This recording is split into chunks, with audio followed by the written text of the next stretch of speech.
Fala galera, continuando aqui a nossa brincadeira, vamos dar uma olhada agora na estrutura do texto narrativo.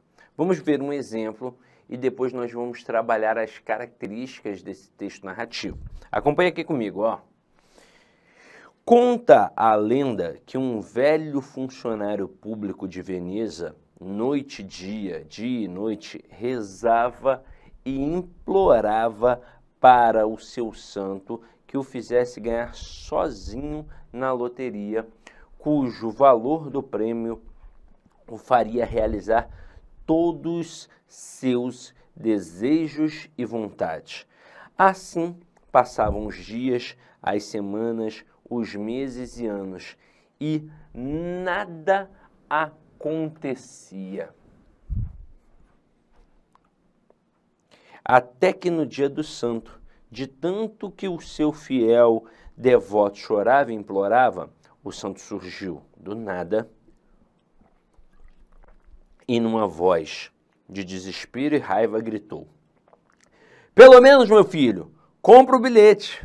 O cara queria ganhar na loteria e nunca tinha comprado o bilhete, ó. Olha aí, não tem como, né? Agora vamos dar uma olhada aqui nas características. Veja bem, nós temos uma sequência de ações ao longo do tempo. Então, se tem sequências de ações, olha o que a gente vai puxar aqui, ó. Como se essa fosse a primeira, vou colocar aqui, ó, 5 características apresentadas. Se existe uma sequência de ações, existe o quê? Uma predominância de verbos de ação. Quais são os verbos que indicam ação? Os verbos transitivos e os intransitivos.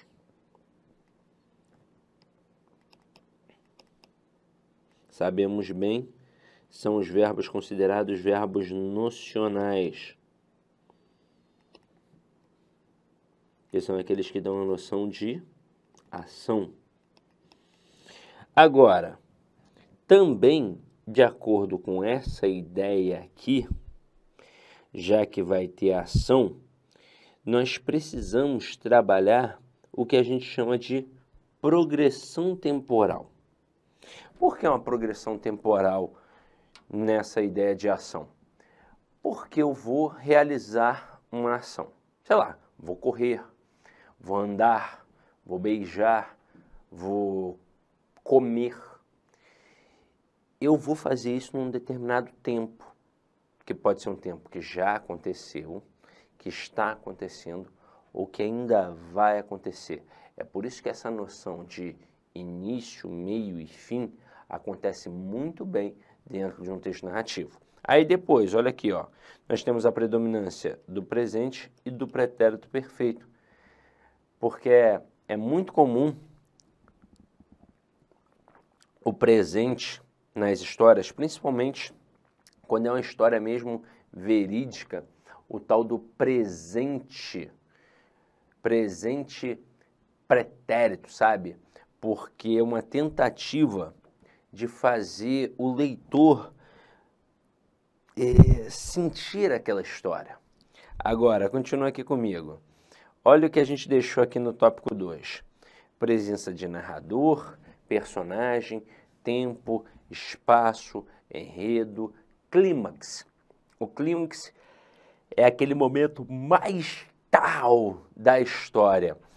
Quando você está vendo um filme de suspense, tem um assassino, que a gente não sabe quem é um assassino, é na hora que, pá, a gente descobre que é um assassino, que é o clímax da parada.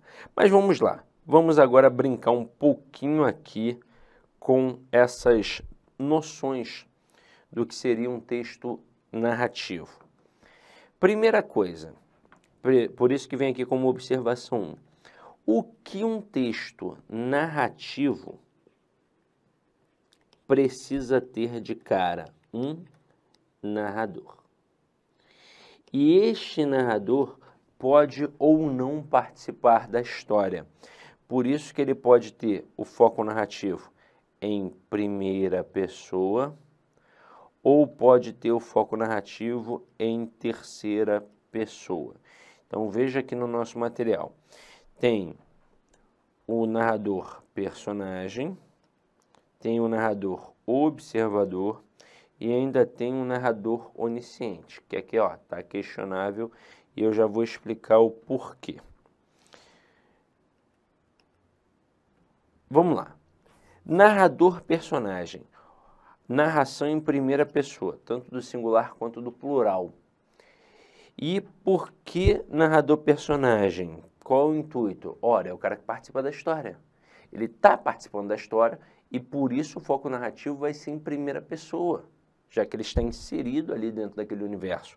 E aí veja bem, ontem acordei cedo, tomei café e fui pedalar. No entanto, devido à chuva, logo voltei para casa. Opa, olha só quantas coisas aqui interessantes. Veja que aqui tem uma época, um tempo. Veja que aqui o camarada se coloca, é ele que acordou. Veja que tem a própria história. Veja que tem local e está muito interessante isso. Então vamos lá. O narrador, para você entender bem, ele tem que te situar no tempo e no espaço. Ele tem que apresentar aquilo que a gente chama de contexto. E aí você provavelmente, em algum momento, aprendeu com um macetinho assim, o texto narrativo tem o pente. O pente. O que é o pente? Não é aquela música dos Havaianos, não lembra? Dos Havaianos? É o pente, não é isso não. Quando o cara coloca pente, ele tem ali personagem, ele tem ali enredo, ele tem ali tempo e espaço. Então a galera coloca tempo, né? Perdão, coloca pente. Eu não gosto de colocar assim. Eu gosto de colocar de uma forma que eu acho mais didática. Então acompanha aqui. O narrador, ele nos apresenta as 4 famosas perguntinhas do texto narrativo. Ele mostra quando está acontecendo, ele mostra onde está acontecendo, ele mostra como está acontecendo e ele mostra quem está participando. No fim das contas, quando você vai contar uma história, a única coisa com a qual você não deve se preocupar diretamente é o como. Aí você vai falar, ué, que isso, Sidney? Como é que eu não vou me preocupar com isso? É, exatamente. Porque se você já está contando a história, o como, que corresponde ao enredo, vai acontecer naturalmente. Pensa comigo, não tem o pente, P é de personagem, é o quem, são as pessoas que participam da história. Tá entendendo? P de personagem. P de personagem, perdão. P de personagem. Aí tem o E e o N de enredo, que é o como. Aí, P de personagem, EN de enredo. Então, o P, que é o personagem, é o quem. O EN de enredo é o como. Aí depois você tem o T de tempo, que é o quando aqui. E você tem o E de espaço, que é o onde. Agora, no fim das contas, o como, o enredo, é a única coisa com a qual a pessoa que produz a história não deve se preocupar diretamente. Mas ela tem que se preocupar em mostrar quando aquilo aconteceu. Uma história que não mostra quando aconteceu, ela é muito solta. Ela fica sem nexo. A pessoa tem que se preocupar de mostrar onde aquilo aconteceu.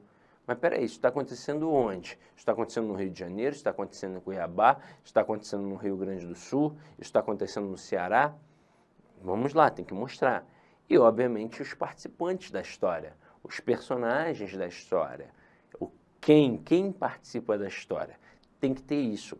Aí, quando a gente define isso, que na verdade é o narrador que define, está definido o contexto, que é aquela história da intencionalidade discursiva, intenção do autor, perspectiva enunciativa. Então, este narrador, ele tem que mostrar tudo isso. E ele vai mostrar isso em primeira pessoa ou em terceira pessoa. Aí veja aqui, foi primeira pessoa. Ontem acordei cedo, tomei café e fui pedalar. No entanto, devido à chuva, logo voltei para casa. Aqui ele falou o tempo inteiro em primeira pessoa do singular. mas ele poderia ter utilizado também a primeira pessoa do plural. Imagina só, ontem Pedro, João e eu acordamos cedo, tomamos café, fomos pedalar, no entanto, devido à chuva, logo voltamos para casa. Pedro e João são meus irmãos, Pedro e João são meus irmãos, pá, meus irmãos, e pronto. Então, assim, não necessariamente tem que ser a primeira pessoa do singular, pode ser a primeira pessoa do singular, pode ser a primeira pessoa do plural. E não precisa utilizar somente isso. Então, imagina, estou falando do Pedro e do João, aí em determinado momento eu digo assim, ó, estou falando assim, ó, meus irmãos e eu fomos pedalar. Lá, o meu irmão Pedro, ó, já estou utilizando terceira pessoa, eu estou falando só dele. Mas no decorrer da história, eu falei em primeira pessoa, então isso é uma marca para mostrar que eu participei da história e que eu sou um narrador personagem. Continuando aqui, ó. Narrador observador, narração em terceira pessoa, só que também tem um narrador onisciente que é em terceira pessoa. Então, caramba, qual vai ser a grande diferença aqui entre esses dois caras e por que questionável? Porque alguns autores, eles só colocam o narrador observador. E alguns outros autores colocam a presença dos dois. Por quê? Vamos lá. O fato é que existe sim uma diferença. Existe. Diferença às vezes ignorada por alguns autores que pensam, tá falando em terceira pessoa, pronto, acabou, é um narrador observador. E ponto. Só que é o seguinte, quando você vai analisar mais profundamente um perfil de escrita, um estilo de escrita, você percebe que alguns autores são mais objetivos com a história e outros são mais minuciosos, floreiam mais a história. E aí, percebendo que era uma diferença que se repetia, que era algo constante, determinados autores que falavam em terceira pessoa eram bem objetivos e outros autores floreavam muito mais, tinham um jeito bem peculiar de escrever, aí os estudiosos linguísticos falaram, opa, não, peraí, tudo bem que os dois estão falando em terceira pessoa, mas existe uma diferença de estilo e nós vamos sinalizar isso. O Bechara, por exemplo, é um que sinalizou isso muito bem. E aí esse narrador apenas observador, ele é mais objetivo. E o narrador onisciente, que é aquele que sabe tudo, se você tem uma vivência cristã, você com certeza já ouviu dizer que Cristo é onipresente, onipotente, onisciente, e quando você foi perguntar para alguém ali dentro da igreja, o que é onisciente? É aquele que sabe tudo. Então, este narrador, ele floreia um pouco mais, porque ele não vai se preocupar só em contar a história como o narrador observador faz. Ele conta a história também, mas ele se preocupa com o passado e o futuro dos personagens, ele se preocupa com a reflexão, com o pensamento dos personagens, e isso tudo ele expõe ali na escrita. Então vamos olhar aqui com calma, ó. Narrador observador, narração em terceira pessoa. Maria acordou cedo, tomou café e foi pedalar. No entanto, devido à chuva, logo voltou para casa. Veja que o tempo todo aqui a história só fala sobre a Maria. Em nenhum momento eu participei da história. Agora, narrador onisciente. Veja que eu botei aqui, ó, questionável para alguns. Narração em terceira pessoa com comentários sobre o passado e o futuro da narrativa, além de análises dos pensamentos das personagens. Então veja, Maria acordou cedo, tomou café e foi pedalar. Mas não, no final da história, Maria não terá um dia tranquilo assim. Em vez disso, Maria encontrará uma série de problemas e perigos em seu caminho. Então, tá vendo?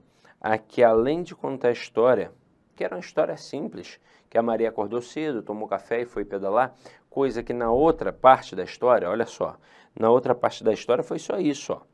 Maria acordou cedo, tomou café e foi pedalar. Só que aí tacou aqui um no entanto, que foi para trazer uma oposição, devido à chuva logo voltou para casa. Então a chuva fez a Maria voltar para casa. Agora, continuando aqui, ó. Maria acordou cedo, tomou café e foi pedalar. Até aí, ó, tudo bem, mesma base. Mas não, no final da história, Maria não terá um dia tranquilo assim. Em vez disso, Maria encontrará uma série de problemas e perigos em seu caminho. E aí você está vendo que no outro fato, a gente já pensa assim, ah, a chuva pode atrapalhar, pá, pronto, volto para casa. Aqui não, aqui já fala que o dia não vai ser tranquilo, que ela vai encontrar uma série de problemas e por aí vai. E essa é a base. Esse é o texto do narrador onisciente.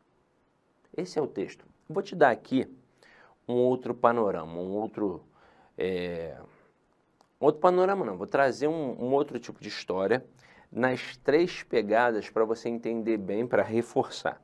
Imagina só que eu, o Luiz Antônio, e deixe-me ver um outro professor aqui nosso, o Arthur Damasceno. Então vamos lá. Arthur, Luiz e eu, tá? Vamos participar das histórias. Aí vamos lá. Eu vou participar da primeira história, então eu serei um narrador personagem. Mas eu vou trazer todos os aspectos. O quando, o onde, o quem e o como. E eu digo assim que numa noite de sexta-feira, então numa sexta-feira... Olá, meus amigos, minhas amigas, inicialmente eu peço desculpas por interromper os seus estudos, mas essa playlist especial que a LAC Concursos fez especificamente para o concurso da Banrisul 2022. Nessa playlist nós vamos colocar 200 videoaulas do nosso curso. Só que o nosso curso tem mais de 200 aulas, isso garanto para você. Gente, essas aulas são demonstrativas, é para você ter conhecimento da qualidade e a seriedade que nós trabalhamos aqui a questão de concurso público. Você quer assistir o restante dessa videoaula? Você quer fazer o nosso curso completaço? Cara, ponta a ponta do edital, papo reto para vocês, um investimento apenas 10 parcelinhas de R$ 200, é isso mesmo, 10 parcelinhas de R$ 200, você vai assistir na nossa plataforma, você vai ter direito, olha só, ao personal coach. O que é o personal coach? É o estudo em regime de metas. Ali nós iremos organizar toda a sua vida no site, a gente vai fazer um painel de controle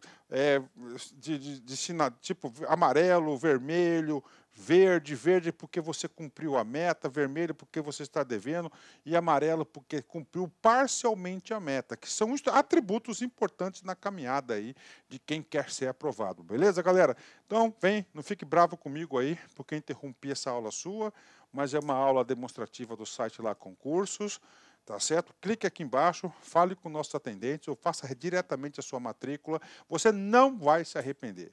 Forte abraço, fique com Deus, tchau, tchau.